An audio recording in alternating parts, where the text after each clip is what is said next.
Perform नहीं कर पाएंगे। डिप्लोमेसी की ताकत भी इनफॉर्मल में भी है, प्रोटोकॉल में ही ऐसा नहीं है। प्रोटोकॉल में ज़्यादा पोजीशनिंग होता है, पहले कौन आएगा, पहले कौन हाथ मिलाएगा वगैरह, उसी में समझ जाता है। तो मैंने शुरू से देखा कि भाई जैसे मेरी शपथ हुआ था, बड़ा इंटरेस्टिंग है। मैंने तय किया कि मैं सार्क देशों को 2014 की शपथ। हाँ, 2000 पहली बार पहली सार्क देशों को बनाने का मेरे मन में विचार आया। और उसके पीछे कारण ये था क्योंकि मेरा चुनाव प्रचार में मुझ पर आरोप एक ही था कि ये मोदी जो कि राज्य से आया है, ये देश की राजनीति क्या समझेगा, विदेश नीति क्या समझेगा, ये तो डुबो देगा।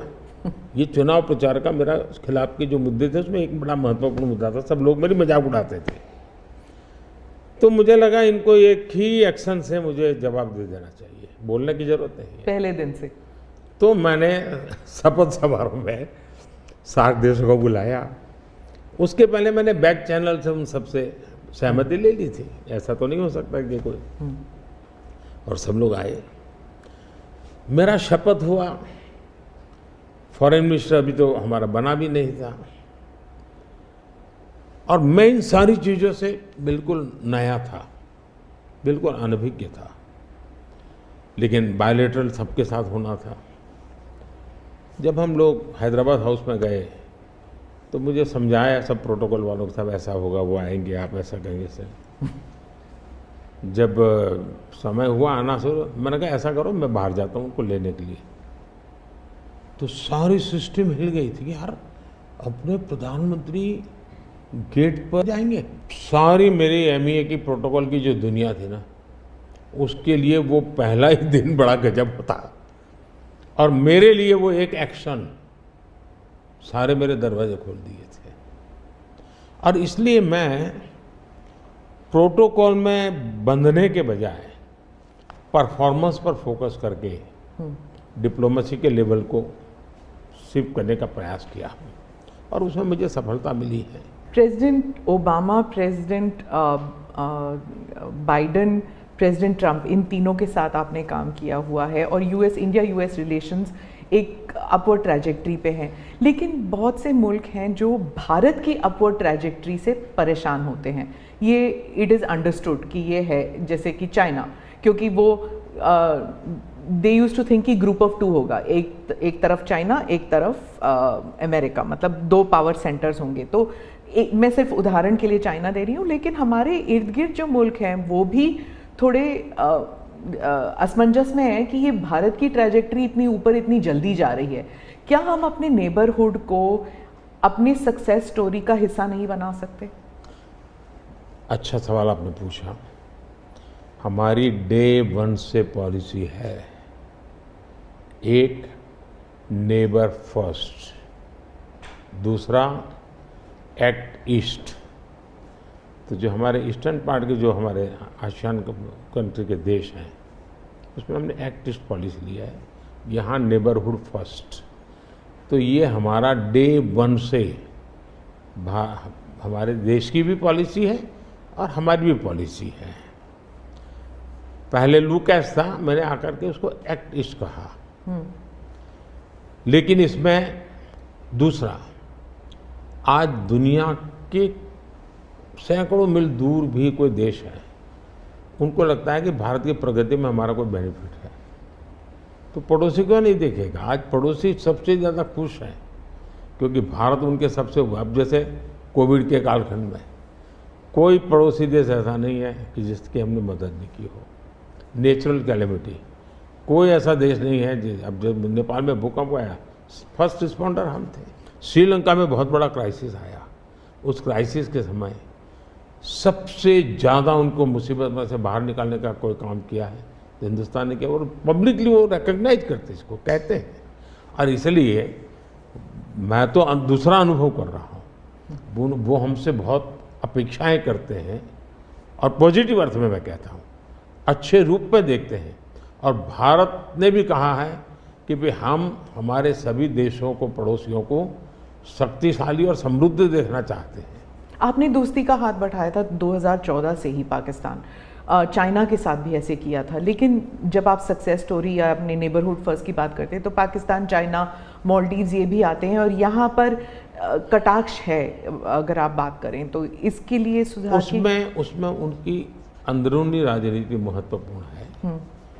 भारत और उन देशों का संबंधों से ज़्यादा उनका इंटरनल पॉलिटिक्स के लिए कुछ चीज़ें जरूरी है।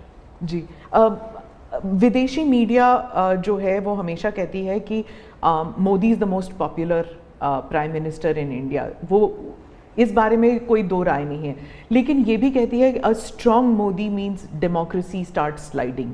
मतलब लोकतंत्र के लिए खतरा है अगर मोदी जी और स्ट्रॉन्ग हो जाएंगे। लेकिन भारत में कुछ और ही है। वही रेटिंग्स, वही एजेंसीज कहते हैं कि लोग जो हैं वो खुश हैं कि मोदी जी अगर स्ट्रॉन्ग हो जाएं, तो उन्हीं के रेटिंग्स ये कहते हैं। आप इस बारे में क्या कहेंगे? पहली बात है कि उनकी टर्मिनोलॉजी क्या है और उनके इस कंक्लूजन पर आने का आधार क्या है, ये अपने आप में एक रिसर्च का विषय है। लेकिन मैं ये समझ नहीं पाता हूँ कि जिस देश में 6 लाख पंचायतें चुने हुए लोगों से चलती हो, दुनिया में कोई देश ऐसा है कि जहाँ 6 लाख पंचायतें और नियमित रूप से चुनाव जहाँ होते हैं, इतने राज्य, अनेक पार्टियों की सरकारें। हमारे देश में शायद ही कोई ऐसी पॉलिटिकल पार्टी होगी जो कहीं सत्ता में ना हो। तो ये सब होने के बावजूद अगर ये कहना कि सर्वसत्ताधीश कोई बन रहा है, तो ये तो मुझे लगता है उनको जानकारियों का अभाव है हिंदू। दूसरा, अगर मोदी सर्वसत्ताधीश के रूप में रहता तो G20 में मेरे अगल बगल में ही कर रहा है। मैंने तो राज्यों के पास, क्योंकि डेमोक्रेटिक कैरेक्टर है ये हमारा। मोदी जी, एक मैं मदर ऑफ डेमोक्रेसी इसकी दुनिया में गुंज कर रहा हूँ, तो उनको क्वेश्चन हो रहा है क्योंकि वो अभी भी स्वीकारने को तैयार नहीं कि भारत मदर ऑफ डेमोक्रेसी है। हाँ, एक सवाल था, यूक्रेन में जब युद्ध चल रहा था तो भारत के जो वहाँ पर छात्र थे उन्हें सुरक्षित रूप से वापस भारत लाया गया। ये एक दिल हिलाने वाला किस्सा था। इसमें आपने हॉस्टिलिटीज़ रोकने के लिए पर्सनल हस्तक्षेप किया था, पर्सनल इंटरवेंशन किया था, ये सुनने में आया है। तो इसके बारे में कुछ बताएंगे? देखिए, यूक्रेन की चर्चा जरा ज़्यादा हुई खिलाफ, लेकिन मैं 14 से लेकर ऐसी कई घटनाएं हैं। अगर आपने एक सुषमा स्वराज जी का एक इंटरव्यू है, आप देखिए कि कैसे यमन में से हमने हिंदुस्तान के लोगों को लाए और सऊदी किंग के साथ मैंने बात कर करके उनसे कहा भाई मुझे वहाँ यमन से लोगों को लाना है, तो आपका बॉम्बार्डिंग चल रहा है, हम कर नहीं पा रहे हैं, मुझे कैसे मदद करेंगे? तो उन्होंने कहा कुछ समझ दीजिए मुझे। और सुषमा जी ने अपने इंटरव्यू में सारी चीज़ें कही हुई है। भारत की रिक्वेस्ट पर एक पीरियड रहता था जिस पीरियड में बॉम्बार्डिंग नहीं होता था, और उस समय हम हवाई जहाज़ में हमारे लोगों को निकालते। यमन से करीब 5000 लोगों को हम लाए थे।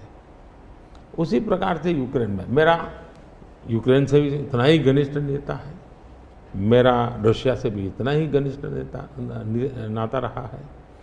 दोनों राष्ट्रपति के साथ में बहुत मित्रतापूर्ण मेरा रहा है। मैं पब्लिकली राष्ट्रपति पुतिन को कह सकता हूँ कि युद्ध का समय नहीं है। मैं यूक्रेन को भी कह सकता हूँ पब्लिकली कि बातचीत के रास्ते पर ही जाना चाहिए, और इसके कारण मेरी क्रेडिबिलिटी है। और जब मैंने कहा भाई भारत के इतने लोग, हमारे नौजवान फंसे हुए हैं और मुझे आपकी मदद चाहिए, और मैं आप क्या व्यवस्था कर सकता हूँ, फिर मैंने बताया मैंने इतनी व्यवस्था की है, आप इतना मेरी मदद कीजिए। उन्होंने मदद की, और भारत के तिरंगे की ताकत इतनी थी कि विदेशी व्यक्ति की भी भारत का तिरंगा हाथ में रखता था तो उसके लिए जगह मिल जाती थी। तो मेरा तिरंगा ही मेरी गारंटी बन गया था। मोदी जी, मैं डोमेस्टिक पॉलिटिक्स पे वापस आती हूँ। एक सवाल है, इलेक्टोरल बॉन्ड्स के बारे में राहुल गांधी जो हैं वो हर भाषण में कहते हैं और विपक्ष के नेता भी कहते हैं कि इसमें धांधली हुई है। आपकी पार्टी के लोग भी कहते हैं कि अगर गलती है, अगर इसमें कोई गुंजाइश है इसके सुधार में तो वो कर सकते हैं।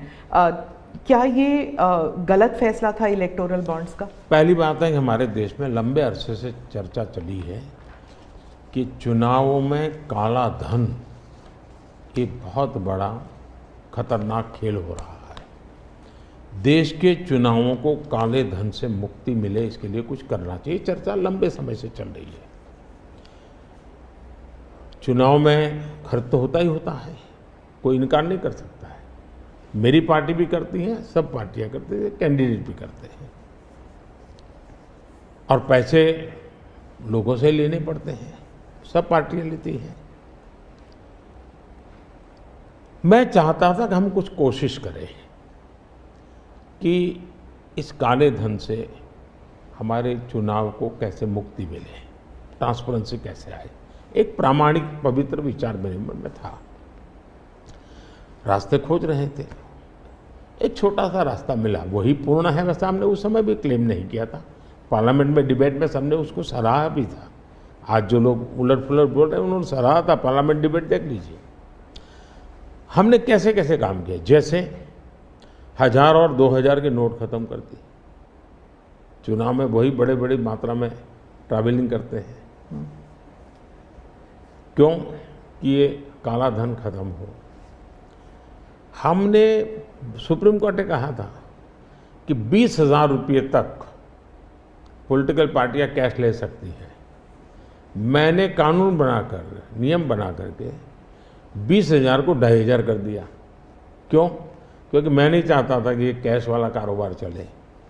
फिर मैंने कहा है कि इलेक्टोरल बॉन्ड, कि जो पार्टी अपना सीक्रेसी मेंटेन करना चाहती है। होता था क्या, जैसे हम पहले बीजेपी में चेक से पैसा लेंगे तय किया, तो सब व्यापारी लोग हमें आकर के कहे साहब हम चेक से दे ही नहीं सकते। हमने कहा क्यों नहीं दे सकते? बोले हम चेक से देंगे तो हमें लिखना पड़ेगा, हम लिखेंगे तो जो सरकार है वो देखेगी कि ये विपक्ष को इतना पैसा दिया, तो हमें तो वो परेशान करेंगे। तो बोले हम तो पैसे देने के लिए तैयार है लेकिन चेक से नहीं देंगे। तो मुझे याद है हमारे 90 के दशक में जो चुनाव में हमको बड़ी दिक्कत आई थी, पैसे नहीं थे हमारे पास, और हम नियम लगा के बैठे थे कि हम चेक से लेंगे। देने वाले देने को तैयार थे, चेक से देने की उनकी हिम्मत नहीं थी। तो ये सारी चीज़ों का मुझे पता था। तो मैंने कहा भाई, तो हमने कहा भाई ऐसा है, अब देखिए इलेक्टोरल बॉन्ड न होते तो किस व्यवस्था में ताकत है वो ढूंढ के निकालते कि पैसा कहाँ से आया और कहाँ गया। ये तो इलेक्टोरल बॉन्ड की सक्सेस स्टोरी है कि इलेक्टोरल बॉन्ड थे तो आपको ट्रेल मिल रहा है मनी का, कि किस कंपनी ने दिया, कैसे दिया, कहाँ दिया। अब उसमें अच्छा हुआ बुरा हुआ वो विवाद का विषय हो सकता है, इसकी चर्चा हो। मुझे जो चिंता है वो, मैं ये कभी नहीं कहता हूँ निर्णय में कोई कमी नहीं होती है। निर्णय तो चर्चा कर सीखते हैं, सुधारते हैं। इसमें भी सुधार के लिए बहुत संभावना है, लेकिन आज हम पूरी तरह काले धन की तरफ देश को धकेल दिया है। और इसलिए मैं कहता हूँ सब लोग पछताएंगे, जब बाद में ईमानदारी से सोचेंगे सब लोग पछताएंगे। अब देखिए इलेक्टोरल बॉन्ड का भी विशेषता थी, कैसा झूठ चल रहा है। कुल देश में 3000 कंपनियों ने इलेक्टोरल बॉन्ड दिए हैं। उसमें 3000 में 26 कंपनियां ऐसी हैं जिन पर कार्रवाई हुई है। ये कहते हैं ना ईडी वीडी टिकना फला, 3000 डोनर है उसमें सिर्फ 26, और उनमें से 16 कंपनियां ऐसी थी छापा जब लगा उस समय बॉन्ड खरीदा। कोई जोड़ सकता है इसको? अगर बॉन्ड खरीदा, लोग ये जोड़ रहे हैं, उसकी विशेषता ये है कि ये जो 16 कंपनियों ने बॉन्ड खरीदा उसमें से 37 पैसा अमाउंट बीजेपी को डोनेशन में मिली। 63% बीजेपी के विरोधी पार्टियों को मिली। अगर पूरे जोड़े जाएं तो हाँ। मैं ये 16 कंपनी जिसका ईडी सीबीआई कोई ना कोई उस समय एक्शन भी हुआ और बॉन्ड भी निकला। 37% अमाउंट बीजेपी ने, 63 ऑपोजिशन को। क्या ईडी रेड करे और ऑपोजिशन को डोनेशन देने का कार्यक्रम वर्क करे? क्या बीजेपी ऐसा करेगी? इसका मतलब कि 63% पैसा विपक्ष के पास जाए और आप आरोप हम पर लगाएं, लेकिन उनको गोलमोल बोलना है और भाग जाना है। हम ट्रांसपेरेंसी की बात करते हैं तो विपक्ष कहता है कि ईडी, सीबीआई, आईटी, सारे के सारे इदारे जो हैं, इलेक्शन कमीशन को भी जोड़ते हैं वो, कि सारे इदारों पर बीजेपी हावी है और लेवल प्लेइंग फील्ड है ही नहीं। मतलब they already making the ground कि इलेक्शन जो है वो फेयर नहीं हो सकता। इसमें एक भी कानून मेरी सरकार ने नहीं बनाया, चाहे ईडी हो, सीबीआई हो, चाहे इलेक्शन कमीशन। ऊपर से हमने तो इलेक्शन कमीशन में सुधार किए हैं। आज इलेक्शन कमीशन बनता है तो ऑपोजिशन भी उसमें होता है। पहले तो प्रधानमंत्री एक फाइल पे साइन करके इलेक्शन कमीशन बना देता था, और जो उनके परिवार के साथ निकट जुड़े थे ऐसे ऐसे लोग इलेक्शन कमिश्नर बने थे। ऐसे लोग इलेक्शन कमिश्नर बने थे जो वहाँ से निकलने के बाद राज्यसभा के मेंबर बने, उनकी सरकार के मिनिस्टर बने। ऐसे इलेक्शन कमिश्नर बने थे जो कांग्रेस के बाद में कैंडिडेट बने, और इसलिए हम उस लेवल पे प्ले नहीं कर सकते। तो हमारा लेवल प्ले फील्ड हो ही नहीं सकता, हम ऐसे बन ही नहीं सकते। हम अच्छे रास्ते पर जाना चाहते हैं, हम उस रास्ते पर जाना नहीं चाहते। दूसरी बात है, आखिर ईडी सीबीआई कैसे बनी?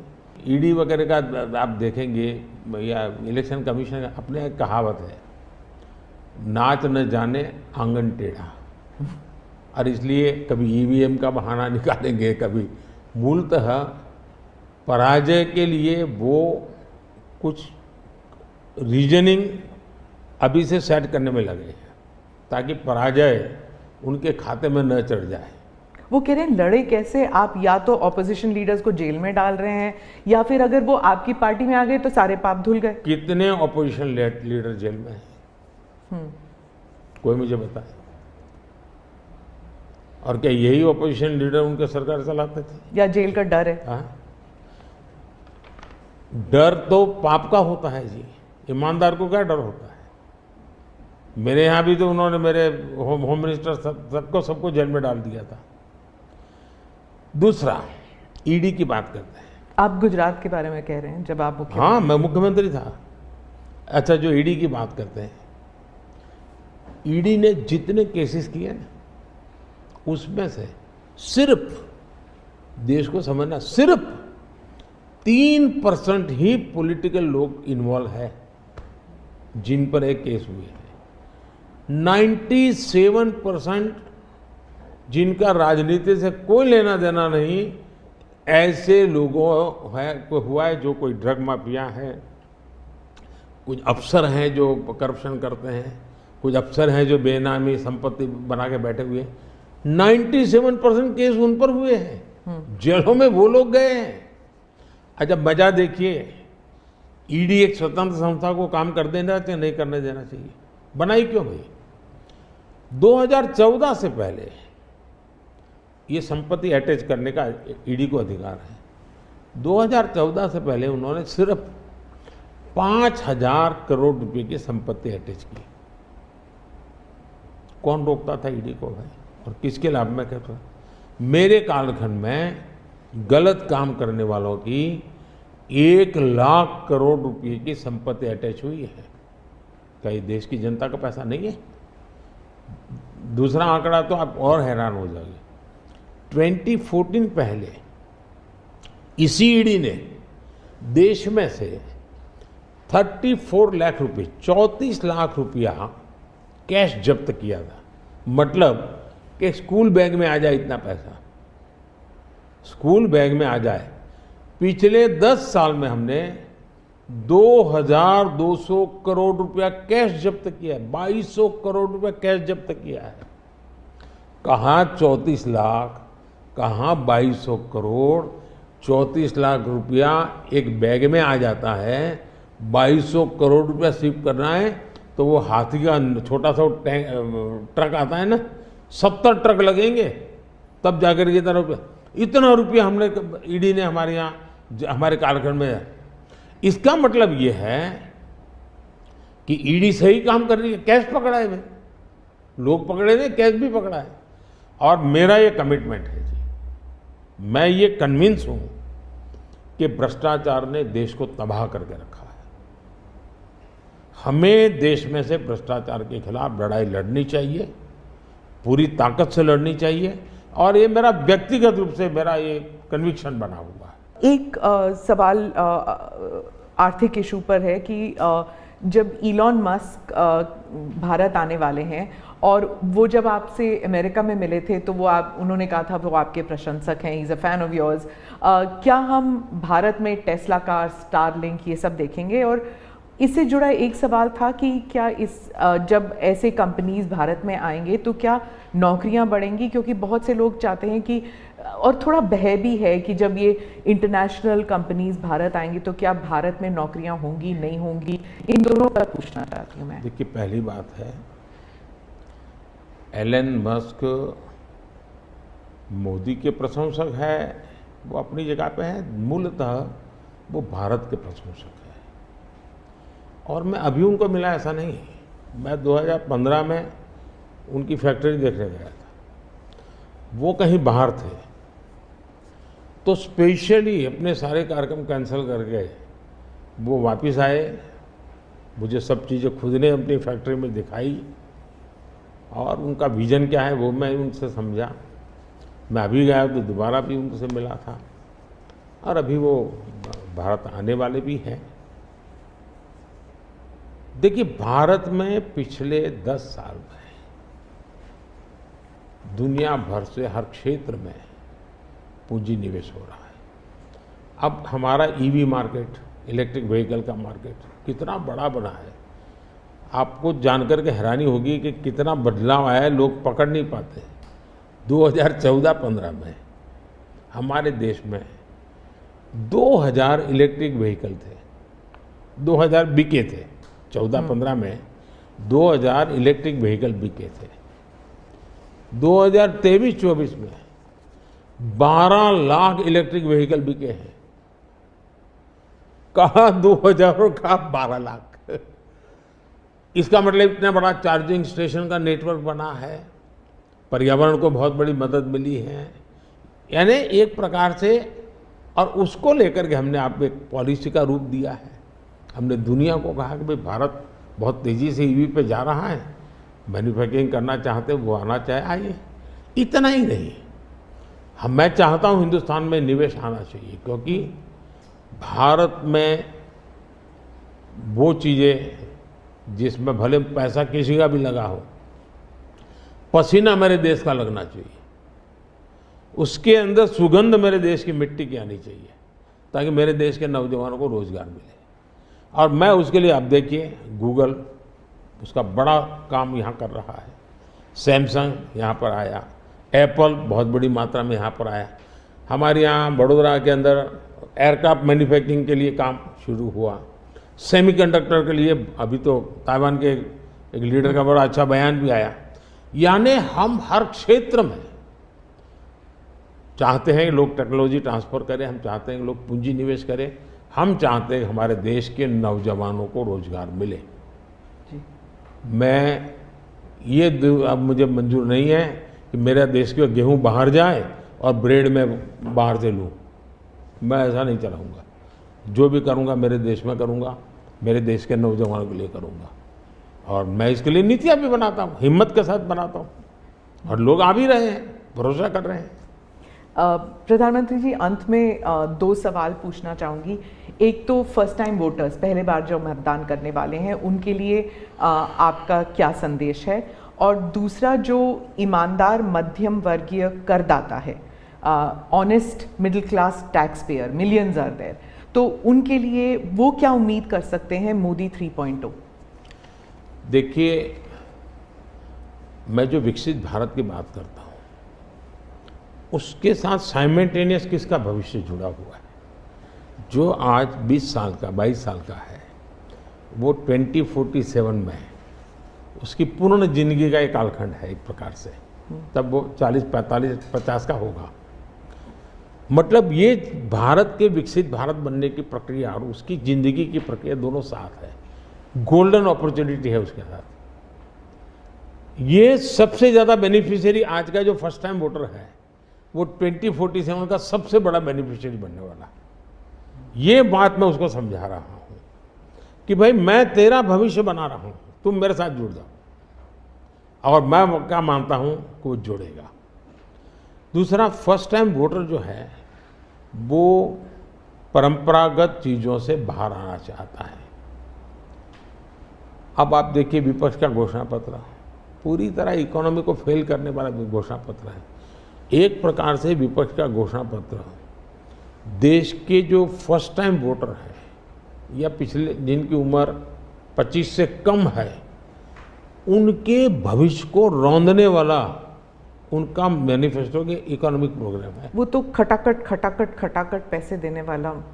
मैं उनको क्या करना है, लेकिन पूरा अगर एनालिसिस करोगे तो सबसे बड़ा नुकसान ये जो देश के 25 साल की उम्र से कम उम्र वाले लोग हैं उनके भविष्य को रौंदने वाला एक उनका इकोनॉमिक प्रोग्राम है जी, बर्बाद हो जाएगा। मुझे उनकी ज़िंदगी बनानी है। मैं देश में इनोवेशन को बल देना चाहता हूँ। देखिए देश में जो पैटेंट इन दिनों रजिस्ट्री हुई, हिस्टोरिकल रिकॉर्ड है पैटेंट के।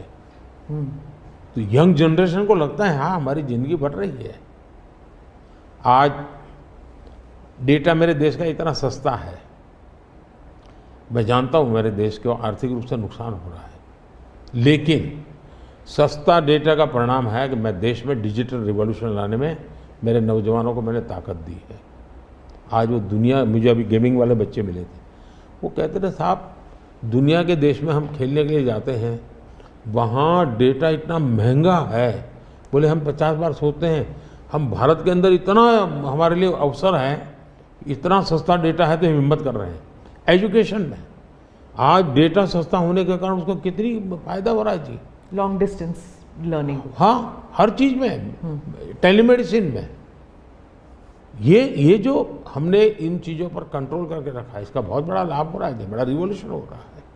और जो मिडिल क्लास टैक्स पेयर है उसके लिए जो देखिए जहाँ तक टैक्स पेयर है, सचमुच में टैक्स पेयर का सम्मान होना चाहिए, टैक्स पेयर का गौरव होना चाहिए। आए दिन रास्ते चलते हर टैक्स पेयर को गाली देते रहेंगे तो देश कैसे चलेगा जी? ये मैं समझ नहीं आता हूँ ये किस सोच का परिणाम है। देखिए क्या बदलाव आया है। मैं टैक्स पेयर की बात करूँ, पिछले 10 वर्ष में ITR फाइल करने वालों की संख्या 2 गुने से अधिक हो गई। पहले 4 करोड़ से भी कम लोग ITR फाइल करते थे, आज 8 करोड़ से ज़्यादा लोग ITR फाइल कर रहे हैं। टैक्स कलेक्शन 3 गुना बढ़ोतरी हुई है। मतलब पहले जो नेट टैक्स कलेक्शन होता था वो 11 लाख करोड़ रुपये होता था, आज net tax collection 34 lakh crore रुपये हो रहा है। ये क्यों हो रहा है? उसको भरोसा है कि वो जो पैसा दे रहा है ना वो सही जगह पे उपयोग हो रहा है, विकास के काम, चोरी लूटफाट में नहीं आया, इसलिए वो विश्वास के कारण देने के लिए आगे आया है। दूसरा, 7 लाख रुपये तक की इनकम पर टैक्स हमने माफ कर दिया है, जो पहले 2-2.5 लाख पे अटका हुआ था। 7 लाख रुपये कमाई तक कोई टैक्स नहीं देना है, फिर भी मेरे यहाँ टैक्स बढ़ रहा है। यानी और इसलिए मैं मानता हूँ, मैं तो हर टैक्स पेयर का हृदय से आभार व्यक्त करता हूँ, क्योंकि जो मुझे सपने पूरे करने हैं उसमें टैक्स पेयर जो धन देता है उसी से होने वाला है। और मैं मानता हूँ देश की प्रगति के लिए करदाताओं की संख्या बढ़नी चाहिए और करदाताओं पर बोझ कम होना चाहिए। इस मूलभूत फिलॉसफी की तरफ मैं आगे बढ़ना चाहता हूँ। जैसे, और मैं तो करदाताओं से एक प्रार्थना भी करूँगा कि देश के खातिर विकसित भारत के लिए करदाता क्या कर सकता है। मैं उनको कहूँगा कि आप कम से कम 3 लोगों को जो टैक्स नहीं देते हैं उनको प्रेरित करो कि वो टैक्स देना शुरू करें। हर टैक्स पेयर सिर्फ 3 लोगों को प्रेरित करें। और मैं उनको समझाता हूँ, जब मैं गरीब का घर बनाता हूँ उसमें जो ईंट लगती है ना, किसी न किसी टैक्स पेयर की ईंट है वो, उसका जो पुण्य है ना, वो जो परिवार उसमें रहता है, जो पुण्य संतोष व्यक्त करता है, उसका पुण्य उस टैक्स पेयर को जाता है। किसी गरीब को मैं जब मुफ्त राशन देता हूँ, जब खाना पका करके अपने बच्चों को खिलाता है ना, तब वो कोई टैक्स पेयर सोचे कि हाश मैंने टैक्स दिया था, वो भूखा बच्चा खाना खा रहा है, उसको टैक्स देने का आनंद आएगा। और इसलिए मैं टैक्स पेयर का धन, जन कल्याण के काम, इनको कोरिलेट कर करके ही चलना चाहता हूँ, ताकि देने वाले को संतोष हो कि मेरे पैसों से ये हो रहा है। ये बहुत बड़ी आवश्यकता है। और मैं बार बार कहता हूँ कि ये जो गरीब के घर की थाली है ना, उसका संतोष का जो पुण्य है ना, उसका हकदार कोई है तो देश का टैक्स पेयर है। मोदी जी, चुनाव के दौरान आपने वक्त निकाला और हमसे इतनी सारी बातें की, उसके लिए धन्यवाद। बहुत बहुत धन्यवाद आपको। और मेरे देशवासियों से ये फर्स्ट टाइम वोटर्स को मेरी अपील है कि देश के नाम वोट कीजिए। मैं उनको कोई राजनीतिक वोट के लिए नहीं कह रहा, देश के नाम वोट कीजिए। खुद का आने वाला 25 साल के भविष्य के लिए वोट करें, ये मैं उनसे आग्रह करूंगा। दूसरा, मैं देशवासियों का कहूँगा, मैं सभी पॉलिटिकल पार्टी के वर्कर्स को भी कहना चाहूँगा कि गर्मी बहुत है, धूप में सभी पार्टी के वर्कर दौड़ रहे हैं। मैं सभी पार्टी के वर्कर को कहूँगा, बहुत पानी पीजिए, बहुत पानी पीजिए, दौड़िए, बहुत दौड़िए, लेकिन पानी बहुत पीजिए, ताकि इस धूप में, इस गर्मी में, मतदाताओं को भी कहूँगा कि इतनी ही धूप क्यों ना हो, आप मतदान अवश्य करें। हो सके तो सुबह जल्दी जल्दी मतदान कीजिए। ये और लोकतंत्र के उत्सव के रूप में चुनाव को मनाएं, यही मेरी प्रार्थना होगी देशवासियों को। अगली चुनाव सर्दियों में कीजिएगा और 1 नेशन 1 इलेक्शन वाला। आपने सही मुद्दा उठाया। 1 नेशन 1 इलेक्शन हमारा एक कमिटमेंट है। हमने पार्लियामेंट में भी बोला हुआ है, हमने कमेटी भी बनाई थी, कमेटी का रिपोर्ट भी आया है। तो 1 नेशन 1 इलेक्शन के संबंध में देश में बहुत लोग ऑन बोर्ड आए हैं, सभी दलों ने, बहुत लोगों ने इसमें जो कमेटी को अपना सुझाव दिए हैं, बहुत ही पॉजिटिव सुझाव आए हैं और बड़े इनोवेटिव सुझाव आए हैं। और देश का बहुत बड़ा लाभ होगा अगर हम इस रिपोर्ट को लागू करवा पाते हैं तो। जी, धन्यवाद मोदी जी। नमस्कार, थैंक यू।